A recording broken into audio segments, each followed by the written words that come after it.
c'est quoi les enjeux de société? C'est quoi les projets de la société dans laquelle moi je vis?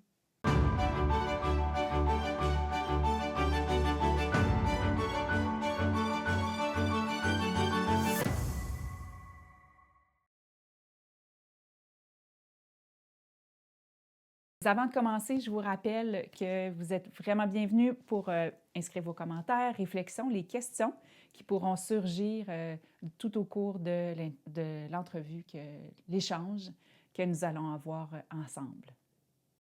C'est sûr que ça rejoint aussi toute la question de l'identité dont on a commencé à parler, parce que l'un et le multiple appelle aussi ça, comment tu distingues l'un.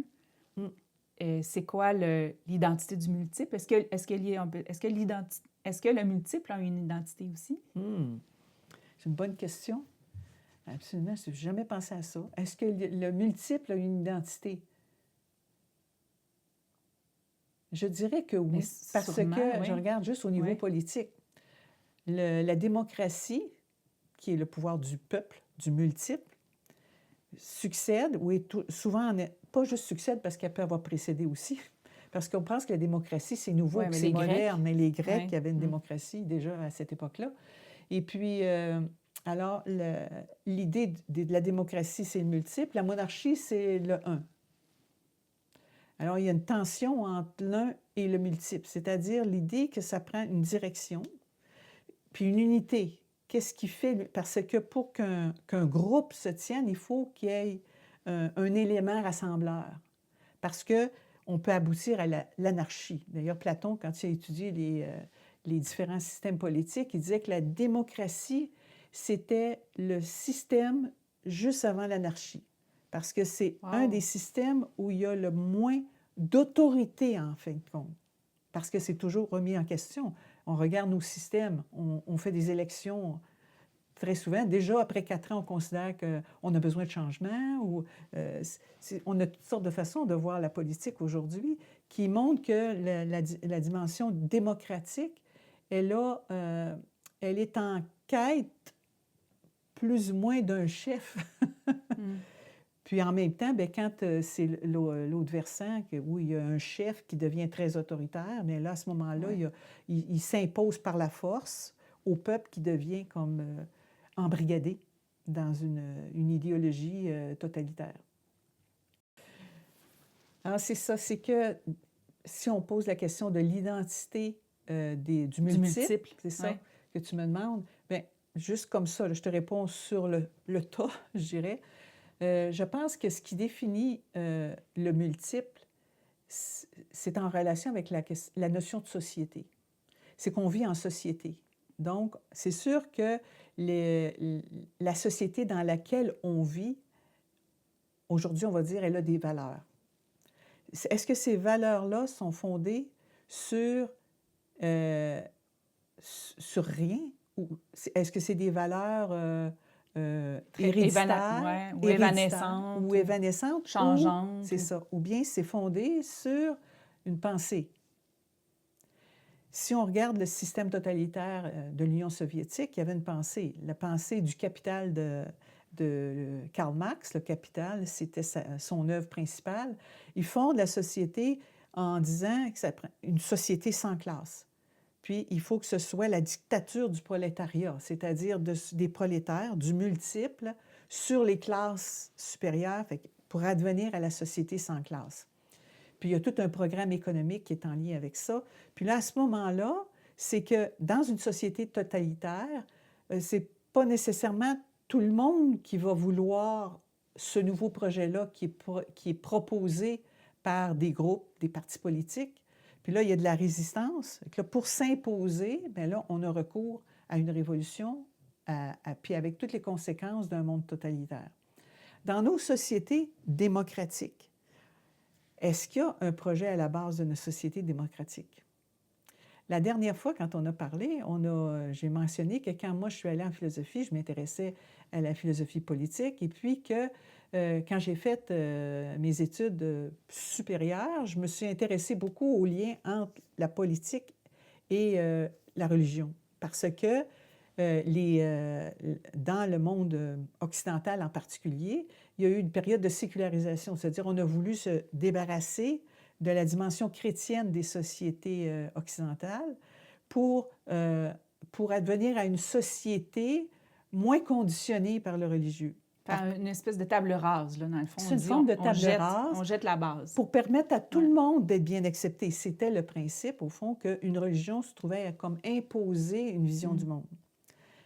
Est-ce que la démocratie sécularisante n'a pas elle-même un projet avec une base, un système de pensée à la base? Fait que là, on a parlé des droits de l'homme qui inscrivent une certaine personnalité, je dirais, à ces sociétés-là.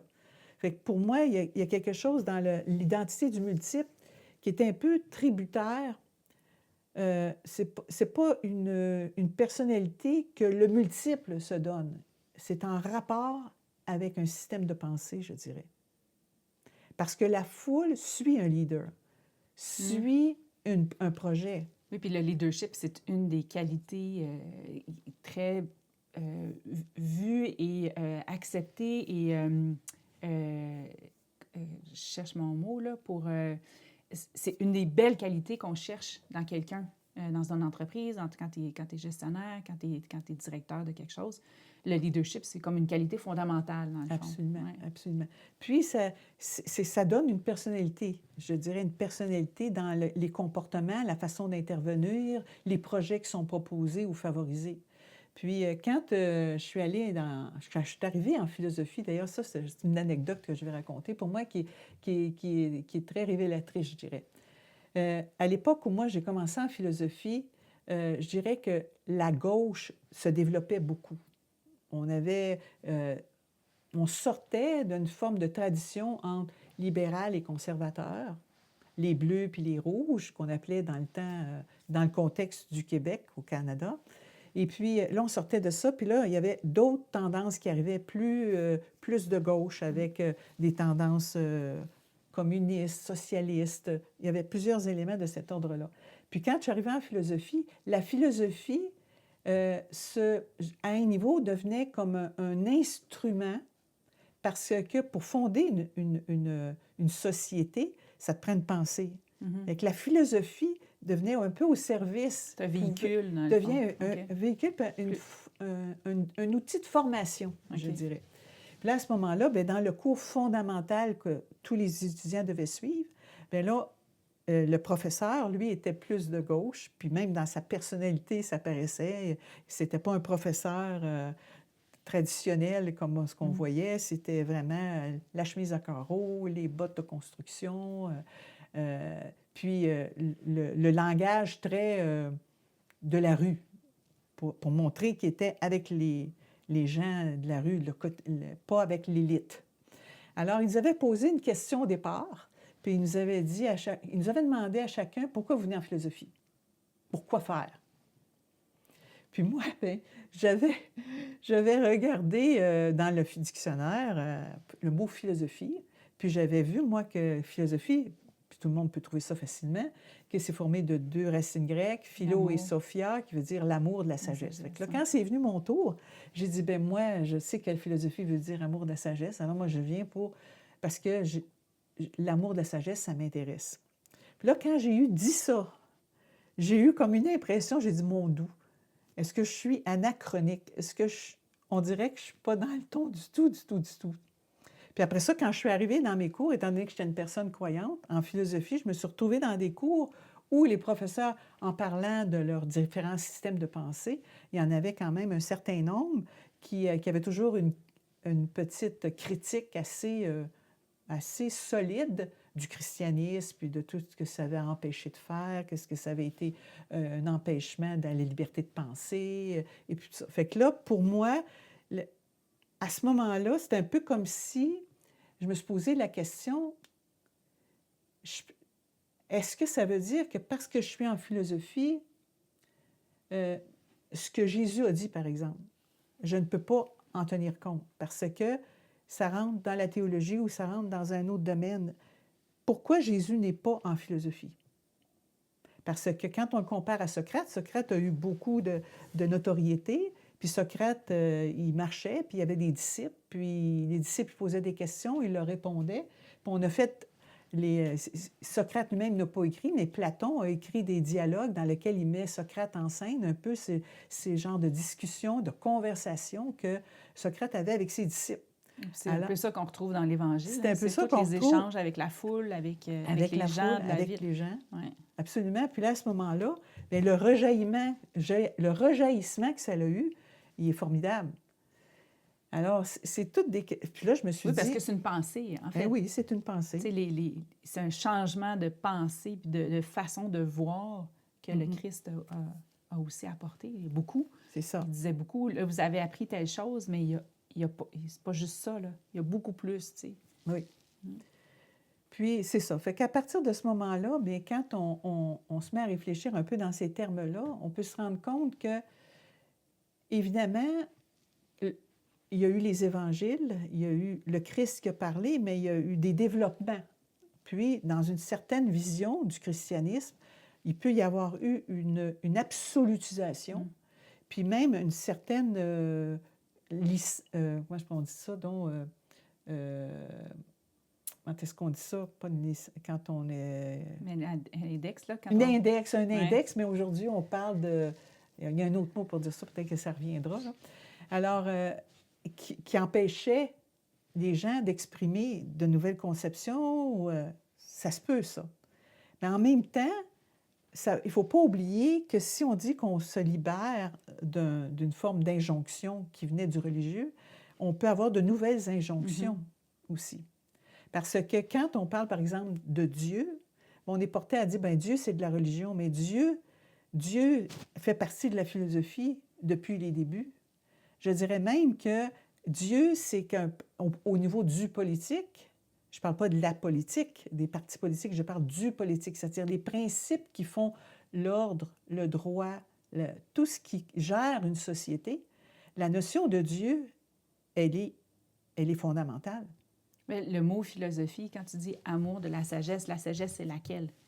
C'est ça, exactement. Quelle sagesse? Quelle sagesse? Puis, quand on regarde, là, je vais me servir de mon globe, quand on regarde le Canada, peut-être que le Canada, c'est un pays quand même assez nouveau, une constitution assez nouvelle par rapport à l'Europe ou par rapport à l'Asie, mais il y a une constitution dans laquelle il y a un préambule, dans lequel il est dit, le Canada est fondé sur des principes reconnaissant la suprématie de Dieu et la primauté du droit. La suprématie de Dieu, ça veut dire que ce qui établit un ordre dans la société, c'est ce que tu mets en premier. Ça peut être Dieu, c'est-à-dire un être qui te dépasse. Autrement dit, même la personne qui est en tête du gouvernement n'est pas auto-potente, elle n'a pas la puissance en premier. Elle a un certain pouvoir, mais elle n'a pas tout le pouvoir. Donc, la suprématie de Dieu, c'est un pouvoir qui est pas... Dieu, ce n'est pas celui qui va gérer la Chambre des communes ou bien l'Assemblée nationale. Dieu, c'est comme le principe ou ce qu'il est qui fonde le droit. Et le droit, la primauté du droit, parce que le droit, tu peux faire toutes sortes de lois.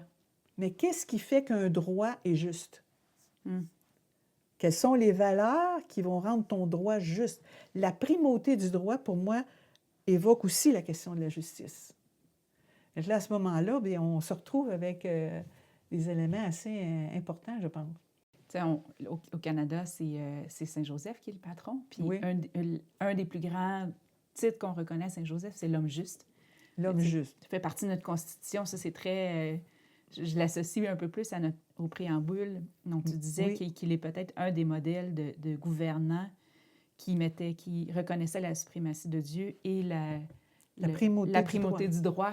Absolument. Puis là, tu m'amènes à parler davantage du Canada, parce que ce qu'il y a d'intéressant dans la question du Canada, c'est sa devise aussi. Parce que sa devise, elle a été choisie à l'unanimité par des gens qui étaient de partis différents, libéral, conservateur, des régions différentes. Tu avais les deux premières provinces, entre guillemets, du Canada, l'Ontario puis le Québec, qui ont rencontré les provinces maritimes, qui n'ont pas du tout les mêmes intérêts, les mêmes ressources non plus, puis qui ont voté unanimement pour choisir comme devise d'une mer à l'autre, d'un océan à l'autre. Puis ça, c'est tiré d'un psaume, parce que l'un de ceux qui participaient, un des ministres de province, qui participait, avait lu dans ses prières du matin. C'est un peu spécial aujourd'hui. Je ne sais pas comment on prend ça, mais pour eux autres, c'était très sérieux. Ça faisait partie de leur réflexion. Puis lui, quand il a lu dans le psaume 72 que il dominera, un roi viendra, un roi qui va dominer d'une mer à l'autre et du fleuve jusqu'aux confins de la terre, bien, il a vu dans non seulement l'aspect géographique d'une mer à l'autre, quoique le Canada encore était peut-être pas tout en... parce que les provinces de l'Ouest sont arrivées beaucoup plus tard, par après. Alors, il voyait aussi le fait que Dominion, ça pourrait être le type de gouvernement. Fait que quand on parle du Canada puis on parle de la monarchie d'Angleterre, c'est pas du tout la même chose.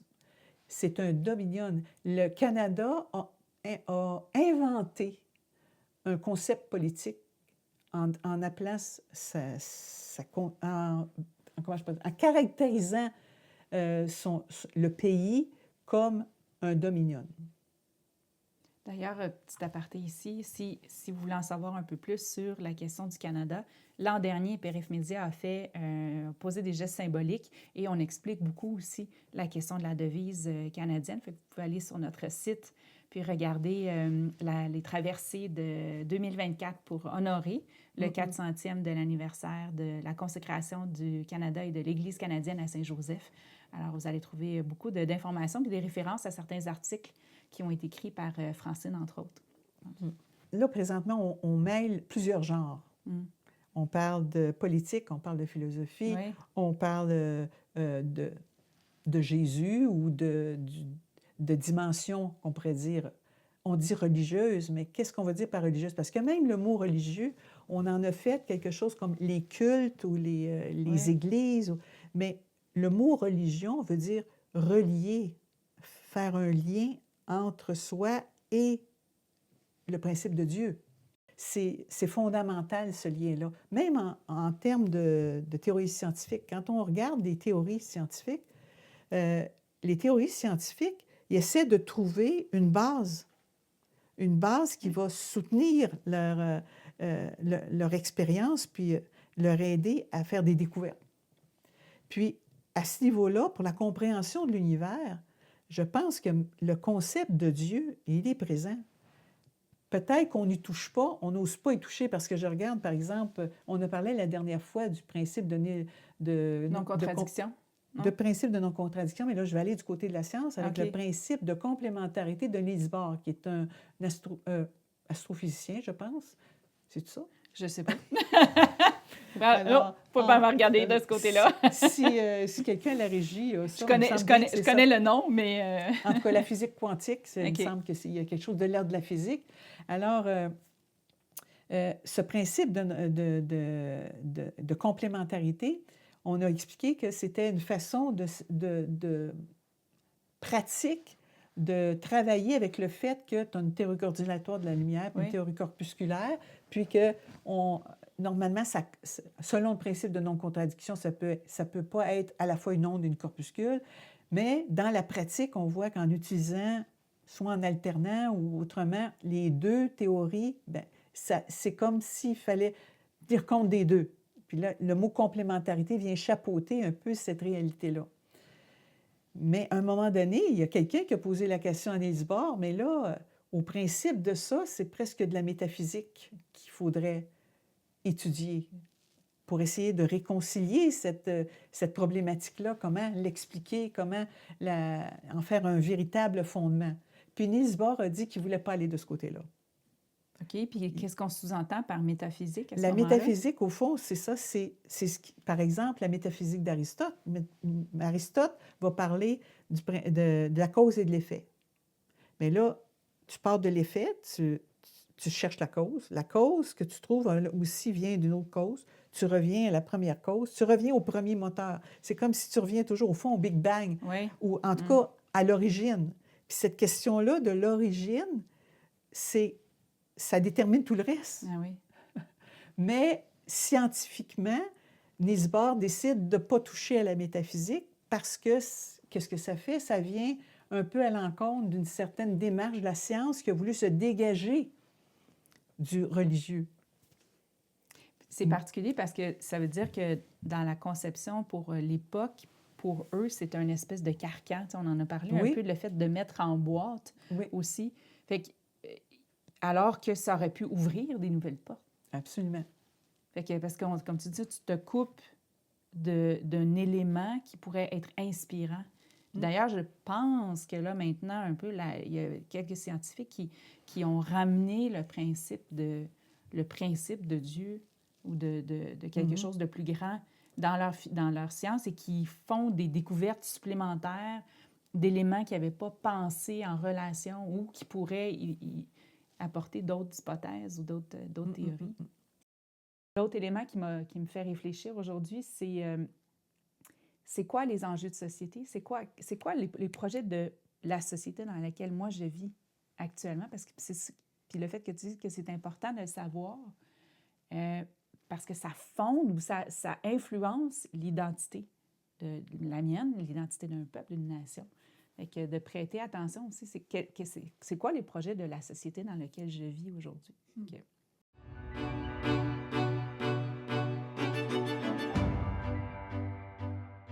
Bienvenue à ce tour de table. On a eu plusieurs commentaires, questions très intéressantes. Merci encore une fois. Alors, on vous encourage déjà aussi à laisser vos commentaires. C'est vraiment bienvenu. Et on va passer déjà aux questions-commentaires qui, vous allez voir, vont vraiment alimenter l'échange. Donc, Vincent, est-ce que tu peux nous lire la première question-commentaire? Bien qui nous sûr. vient de DJ to You. Alors oui.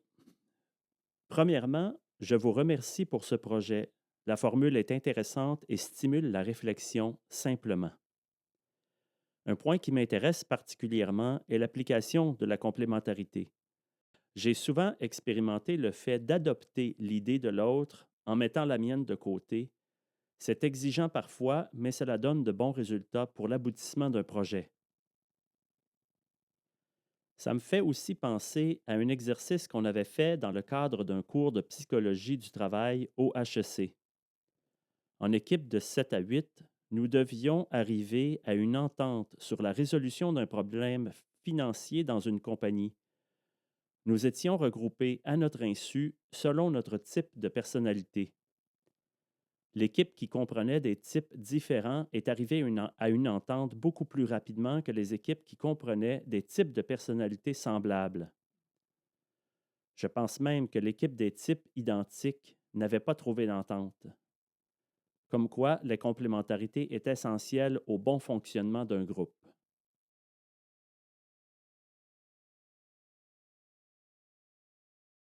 C'est une question, un commentaire qui, je pense qu'il y a 2 volets dedans. Alors on peut se repartir un peu, le travail, au moins l'amorce parce que ça pêche pas. Moi, je vais dire quelque chose sur la première partie, moi, dans la première partie, de ta question, DJ, To you. DJ to you, To you. DJ to you. Alors DJ to you, une des choses qui me frappe, premièrement, si tu veux entendre parler de la complémentarité, ça t'intéresse, l'application de la complémentarité. Alors, à l'épisode précédent, Vincent Vincent nous avait dit qu'effectivement, nous employons souvent l'expression exercer la complémentarité, mais qu'est-ce que ça veut dire? Alors, on a commencé à aborder le développement de cette approche de la complémentarité, mais ta question va en plein dans ce sens-là. Alors, tu fais part d'une expérience que tu as eue. Alors, tu dis que tu as remarqué que pas de renoncer, mais de mettre de côté, heu, ton point de vue dans certaines circonstances, pour adopter l'idée d'un autre, avait favorisé, même si c'était exigeant pour toi, avait favorisé, l'aboutissement d'un projet. Alors c'est certainement, une expérience de complémentarité dans la mesure où, quand on échange avec quelqu'un en vue d'un projet, heu il se peut à un moment donné que les arguments de l'autre soient porteurs de sens et que soi-même, on peut se dire, ben, je vais mettre mon idée de côté parce que dans, dans ce que la personne propose, euh, il y a quelque chose de bon. Alors, il y a un discernement qui est opéré à ce moment-là où tu fais un choix de les mettre de côté la tienne, ta vision du projet, pour adopter celle de l'autre. En même temps, je pourrais t'apporter un exemple que j'ai moi-même vécu en travaillant avec Jean-Marc, parce que on a des façons différentes de travailler, de réfléchir. Ça m'arrive souvent d'apporter des éléments un peu, on pourrait dire un peu échevelés, parce que pour moi, j'ai une façon d'aborder les questions avec un multiple dans ma tête. Je fais plusieurs liens en même temps. Puis Jean-Marc, à certains égards, va suivre un cheminement, un argument après l'autre. Jean-Marc, lorsqu'il reçoit mon apport de les liens que je fais, il va dire: «I Je comprends pas vraiment ce que tu dis, mais je le rejette pas. Je le mets dans un tiroir, puis je suis certain qu'à un moment donné, ça va me revenir». Je trouve que cette attitude-là, c'est aussi de la complémentarité au sens suivant, c'est que le fait de mettre son idée de côté, ça ne veut pas dire la discarter ou l'acheter aux poubelles. Parce qu'un projet, c'est en marche. Puis très souvent, dans le fait que qu'une certaine idée nous est venue, il peut avoir un contenu qui est intéressant, qui va peut-être servir à un autre moment. Alors, il ne faut pas que ce soit ou mon opinion ou celle de l'autre. Autrement dit, c'est pas juste de dire: «Bon, c'est la meilleure, c'est celle-là, la mienne n'a plus de valeur». Puis la personne dont l'idée a prévalu, elle reste ouverte au fait qu'il y a des personnes qui ont apporté d'autres éléments.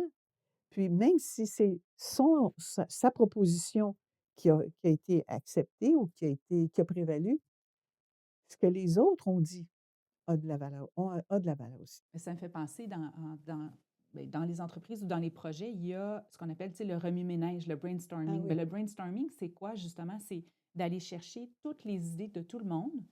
Puis éventuellement, il y en a une qui va prendre le pas parce que dans le contexte X, ça va être celle-là qui va être plus favorable. Mais le but, c'est justement d'avoir plusieurs angles de vue du problème ou d'un projet pour voir qu'est-ce qui pourrait surgir d'intéressant. Fait que je trouve que ça va un peu aussi dans ce sens-là. Ça ne veut pas dire que quand, dans le brainstorming, quand il y en a l'idée d'une des personnes est retenue, que toutes les autres n'étaient pas valables. Ça. Encore là, c'est pour le besoin X. La deuxième partie? Oui, bien, dans la deuxième partie, l'exemple que tu donnes universitaire, je l'ai vécu aussi dans un cours, puis ben, je voulais t'en faire part parce que je voyais aussi l'application très concrète de la complémentarité. Puis dans ce cours-là, c'était un atelier de groupe, encore une fois. Puis le but, c'était, on avait une affirmation du professeur et il fallait que le groupe entier soit d'accord, est-ce que c'est vrai ou faux? Et pour une des questions, on s'est trouvé avec deux qui disaient que c'était faux et tout le reste du groupe vrai.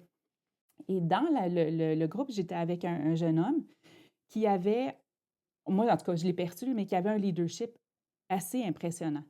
Et fait que lui a pris le leadership de mener le groupe.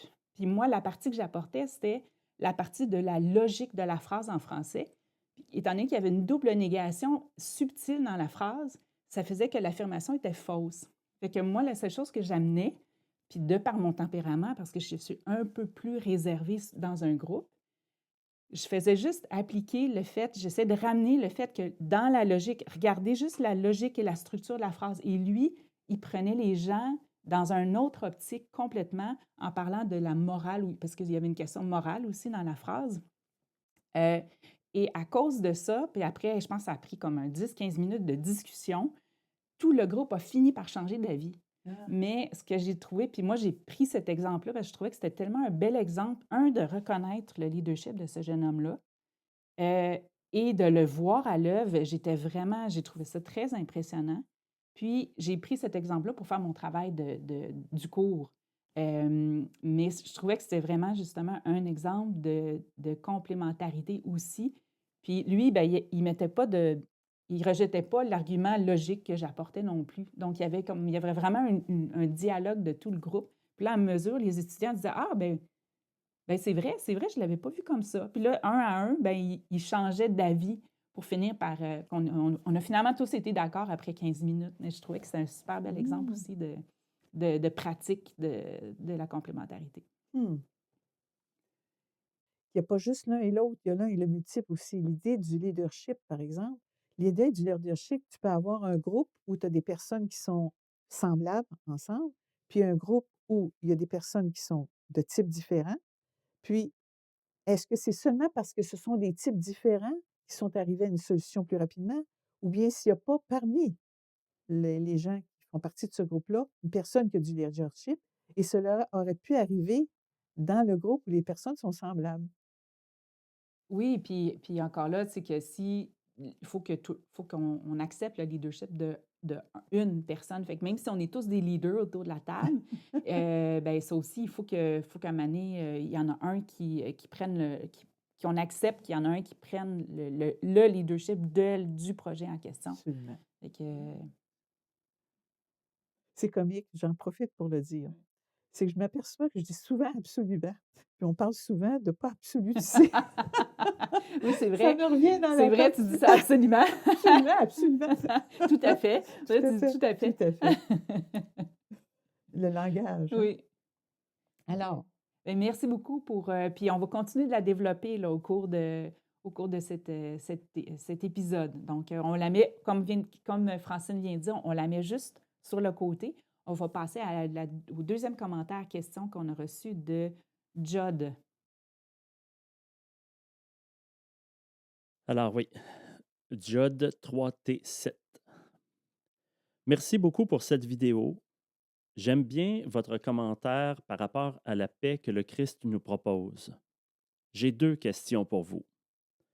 Première, en ce qui concerne votre commentaire par rapport au principe de non-contradiction, on cite souvent l'exemple qu'on ne peut pas être assis et debout en même temps, c'est l'un ou l'autre. Vous dites qu'il ne faut pas en faire un absolu, et je suis d'accord.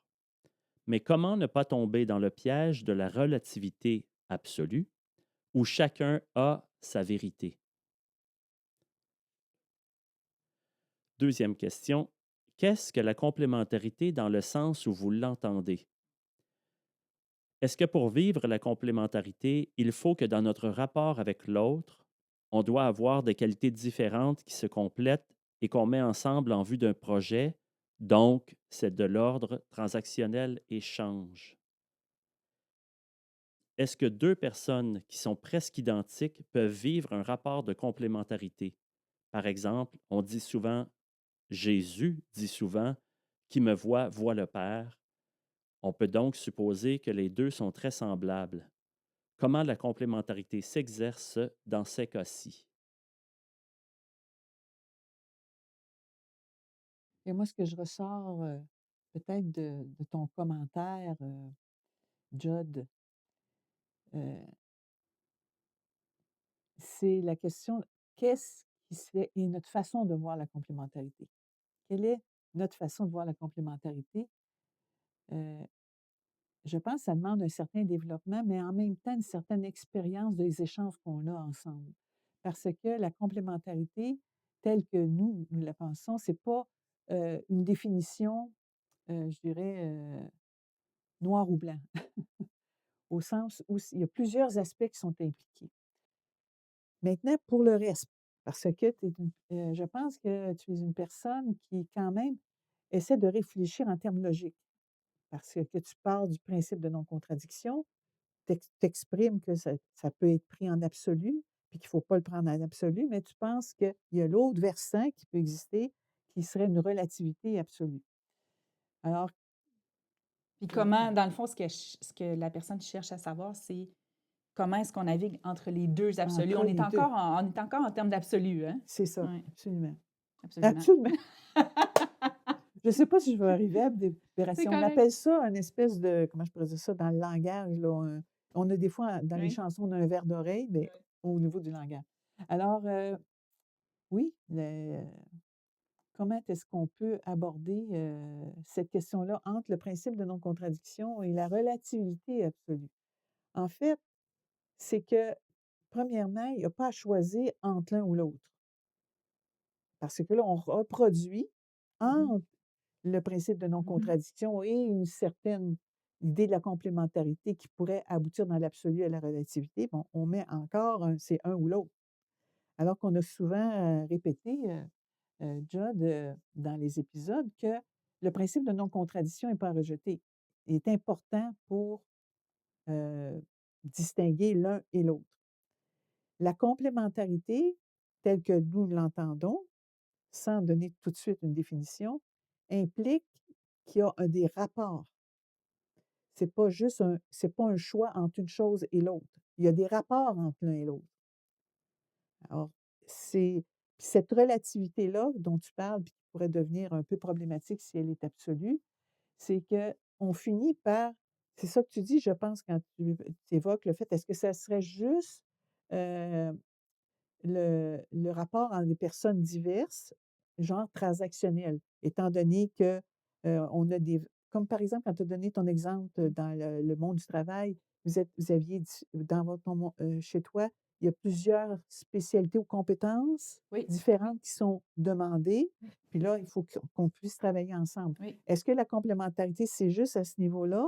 C'est un moment où c'est plus difficile de gérer tous ces Ben moi, j'ai concepts. une question en lien avec, ce que tu as dit, c'est que si on parle de la question de la relativité absolue qui serait de dire que tout le monde a raison, Mmh. entre guillemets, tu es encore en train de d'absolutiser l'opinion de l'autre. Donc, toi, tu as ta vérité, moi, j'ai la mienne. Mais on est encore en train de mettre en silo et non pas en rapport, comme tu disais, des opinions. Donc, je suis en train de me dire, est-ce que quand on évoque la question de la relativité absolue, finalement, est-ce que c'est pas aussi une, je ne veux pas dire le principe de non-contradiction, parce que c'est pas ça, mais on est encore en train de couper les ponts Mmh. entre des opinions pour, ça coupe tout dialogue, toute communication, toute communion. Fait que en fait, de ce que je comprends de la complémentarité, c'est justement de relier des éléments ensemble.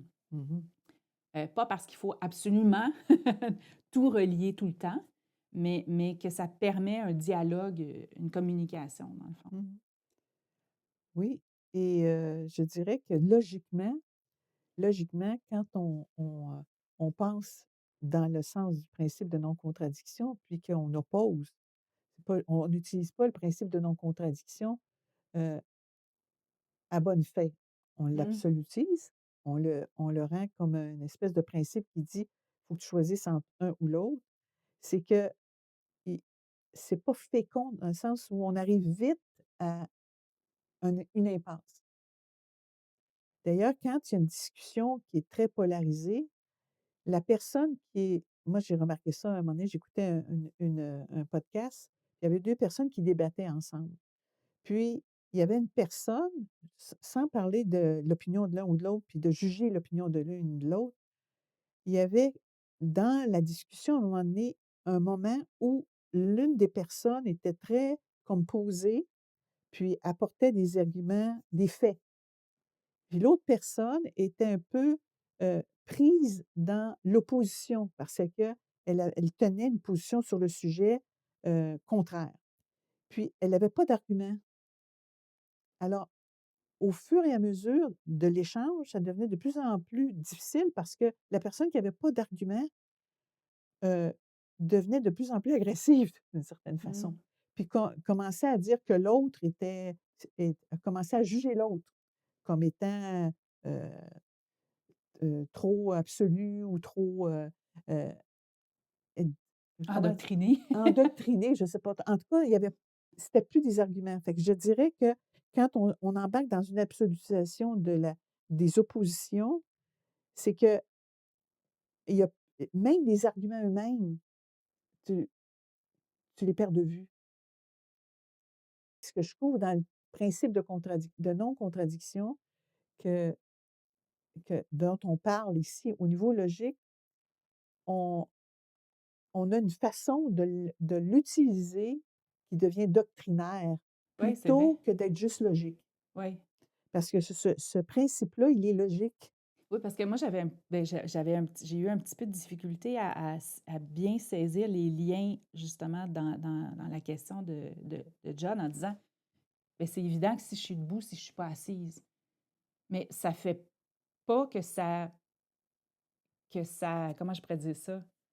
Euh, que ça nie autre chose. C'est un fait. Si je suis debout, ben, je ne suis pas assise. Puis si je suis debout, c'est parce que j'ai une raison d'être debout. Mmh. Puis si je suis assise, c'est parce que là, à ce moment-ci, c'est mieux que je sois assise. Donc, j'avais un petit peu de misère avec l'exemple du debout-assis comme étant une application. Je comprends que c'est une. Je ne sais même pas si c'est un. En fait, je pose une question. Est-ce que c'est vraiment une application du principe de non-contradiction? Dans un cas comme celui-là, c'est pas juste un fait d'être. C'est une application parce Oui, OK. que c'est le principe de non-contradiction, c'est que on ne peut pas être et ne pas être en même temps sous le même rapport. Et tu peux pas être à la fois debout et assis. OK. C'est quelque chose de concret, mais tu peux l'appliquer à dans d'autres sphères de réflexion. Là, ça devient, plus au niveau d'une argumentation dans une discussion. Mais disons que d'une façon concrète, c'est une façon de Mais l'exprimer. donc, c'est vous dire que c'est une belle application et une bonne application du principe de C'est ça, non-contradiction. Donc, c'est le ça. principe de non-contradiction a sa valeur.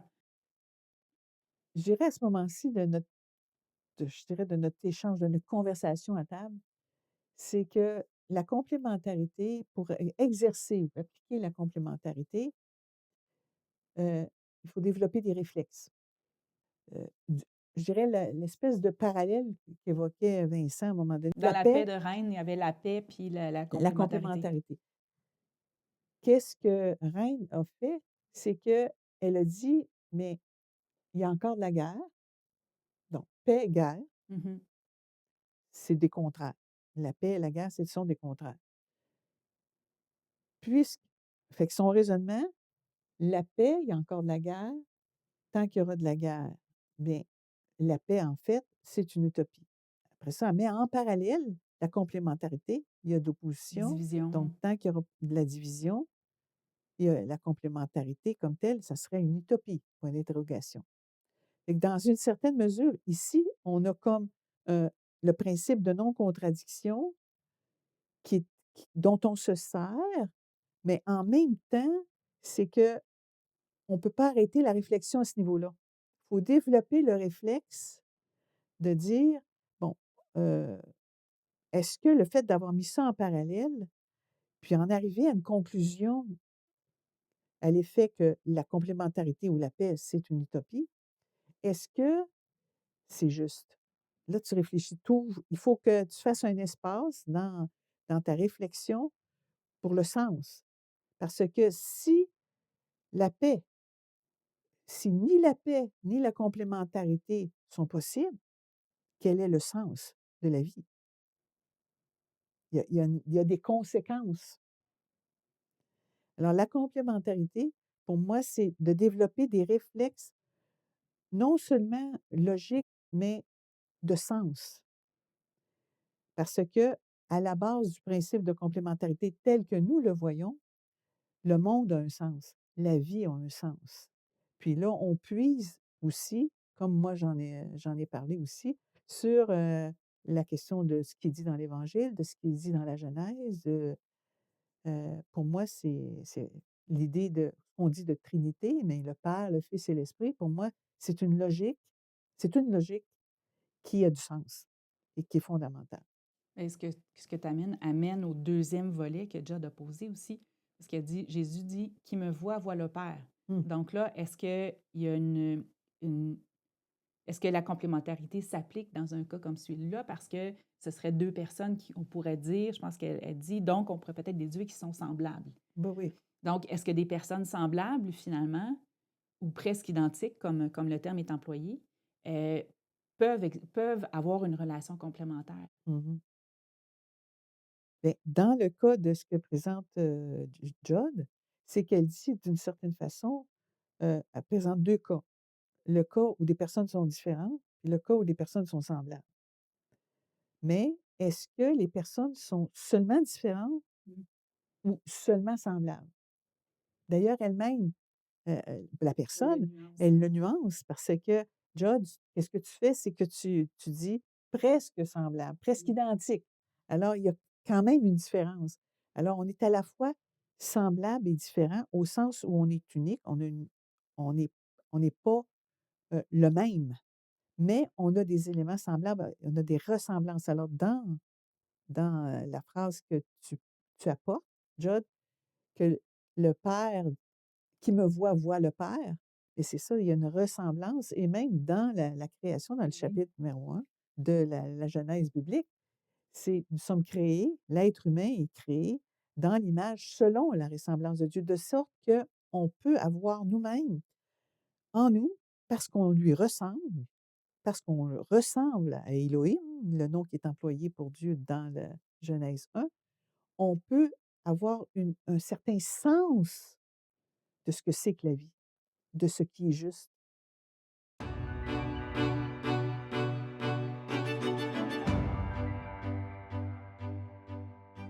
Merci encore une fois à Judd et DG2U pour les commentaires que vous nous avez laissés. Comme vous avez vu, là, ça fait vraiment une discussion très intéressante.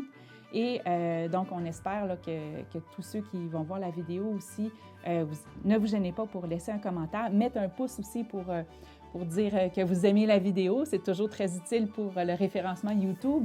Vous pouvez aussi vous abonner à notre chaîne YouTube pour recevoir les notifications à chaque publication. Alors, au plaisir et à la prochaine.